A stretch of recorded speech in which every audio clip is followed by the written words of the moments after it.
Dans cette deuxième partie, nous allons étudier deux méthodes qui permettent de calculer la variation d'enthalpie molaire. Commençons par l'énergie de liaison. Nous avons vu que lorsque les atomes se lient, ils atteignent un niveau de stabilité plus grand et donc un niveau d'énergie plus bas. A l'inverse, lorsque l'on veut casser une molécule, on doit rompre la liaison et on doit lui fournir une certaine énergie pour casser cette liaison.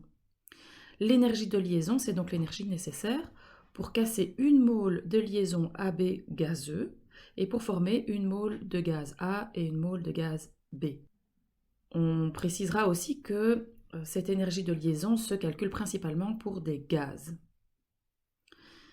Si l'on dessine le diagramme d'enthalpie, on peut voir que les molécules ont un niveau d'énergie qui est plus bas que celui qui sera atteint par les atomes gazeux séparés. Et cette variation correspond à l'énergie de liaison. Prenons un exemple concret. Le méthane, qui est un gaz que l'on peut brûler et donc avec lequel on peut faire une combustion, réagit avec le dioxygène et va former des molécules d'eau et du gaz carbonique. Si on représente la configuration spatiale de ces molécules, eh bien, on peut représenter les liaisons entre le carbone et l'hydrogène, entre les deux atomes d'oxygène, entre l'hydrogène et l'oxygène, et entre le carbone et l'oxygène.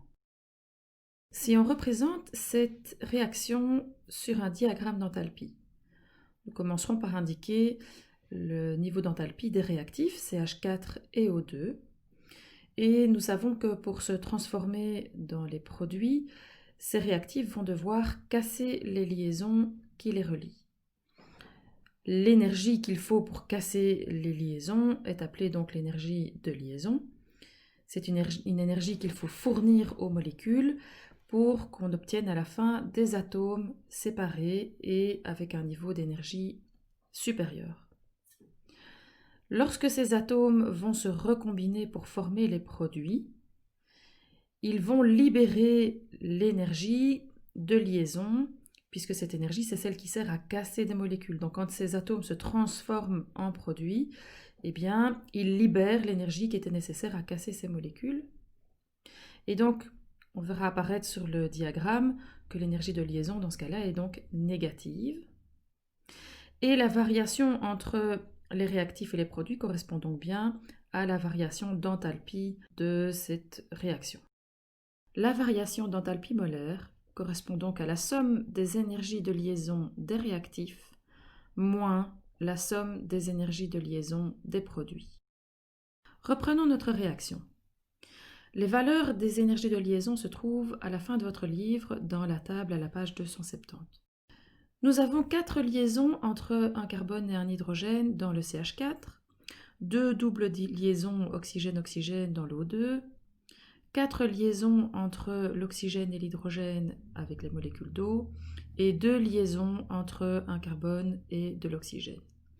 Lorsque nous faisons notre calcul, nous allons donc additionner les énergies de liaison des réactifs et soustraire la somme des énergies de liaison des produits.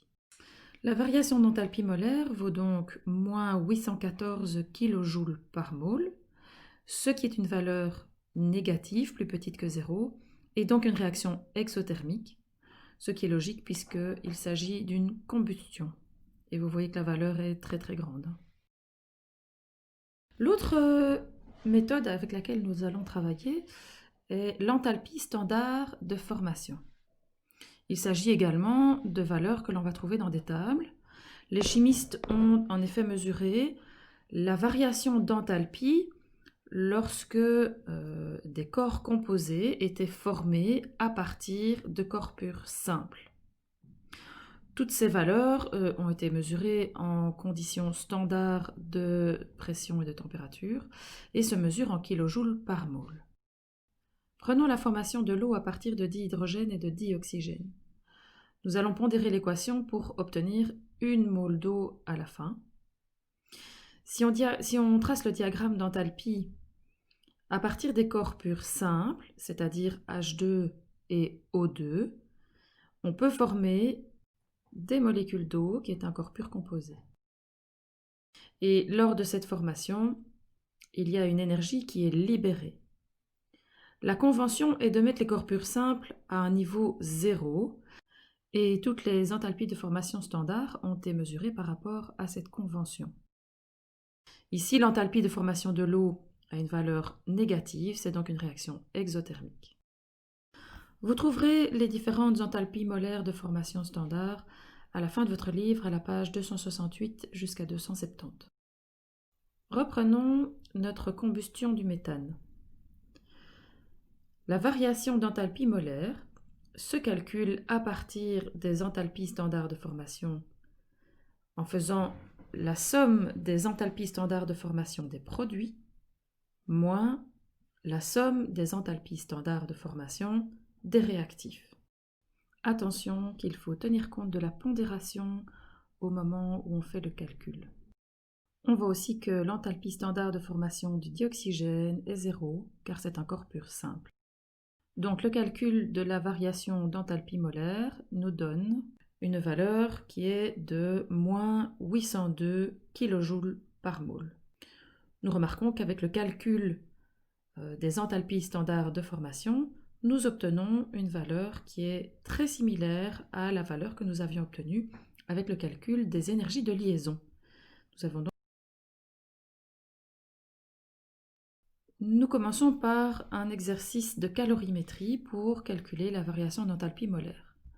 Prenons la dissociation du nitrate d'ammonium dans l'eau qui se dissocie en ion ammonium et en ion nitrate. Nous connaissons la température initiale et la température finale, la masse de nitrate d'ammonium et le volume de l'eau. Sachant que nous travaillons en kilogrammes, il faut donc transformer la masse en kilogrammes et il faut transformer le volume d'eau aussi en masse d'eau. On nous demande quelle est la chaleur, quelle est la variation d'enthalpie et la variation d'enthalpie molaire de la réaction. Commençons par calculer Q. Attention que dans cette formule, on prend bien la masse de soluté et la masse d'eau. On prend la chaleur massique de l'eau qui est de 4,18 et la température finale moins la température initiale. Ici, comme il y a une baisse de température, la valeur de Q est négative et donc la valeur de ΔH est égale à la valeur de Q avec le signe différent. Pour l'enthalpie molaire, attention que le nombre de moles doit être calculé à partir de la masse en grammes, puisqu'on fait un calcul de chimie. Petit conseil, gardez toujours tous les chiffres dans votre calculatrice lorsque vous faites vos résolutions. Dans ce deuxième exercice, nous allons chercher quelle est la variation d'enthalpie molaire de la réaction de formation de l'acide chlorhydrique à partir de dihydrogène et de dichlore. Nous avons toutes des molécules gazeuses. On peut donc utiliser les énergies de liaison. Et nous voyons ici que nous avons une liaison hydrogène-hydrogène, une liaison chlore-chlore et une liaison hydrogène-chlore que nous avons deux fois puisqu'il y a deux molécules d'acide chlorhydrique. On utilise la formule la somme des énergies de liaison des réactifs moins la somme des énergies de liaison des produits. En faisant ce calcul, nous obtenons une valeur de moins 185 kJ par mol de dihydrogène ou de dichlore. Attention, si on veut calculer la valeur par mol d'HCl, il faudra diviser ce résultat par 2, puisque dans mon équation, nous avons 2 mols d'HCl. Nous pouvons également calculer la variation d'enthalpie molaire à partir des enthalpies standards de formation des réactifs et des produits, en sachant qu'il faut faire la somme des enthalpies standards de formation des produits moins la somme des enthalpies standards de formation des réactifs. Dans les réactifs, nous avons deux corps purs simples. La valeur de leur enthalpie standard de formation est donc 0. Et au total, on obtient donc moins 184 kJ par mol de dihydrogène ou de dioxygène. Et donc, pour l'acide chlorhydrique, on divise également par 2, puisqu'il y a 2 mols dans mon équation. On obtient donc un résultat qui est très similaire dans les deux cas. Dans ce troisième exercice, nous allons calculer la variation d'enthalpie molaire de la neutralisation de l'hydroxyde de sodium par l'acide chlorhydrique. Alors dans ce cas-ci, nous n'avons que des substances en solution aqueuse, nous ne pouvons pas utiliser les énergies de liaison. Nous ferons donc le calcul avec les enthalpies standards de formation. Donc pour rappel, c'est bien la somme des enthalpies standards de formation des produits moins la somme des enthalpies standards de formation des réactifs. On doit donc connaître la valeur de toutes ces enthalpies standards grâce aux tables qui se trouvent à la fin de votre livre. Et en faisant le calcul, on obtient une valeur de moins 57 kJ par mol de NaOH ou de HCl.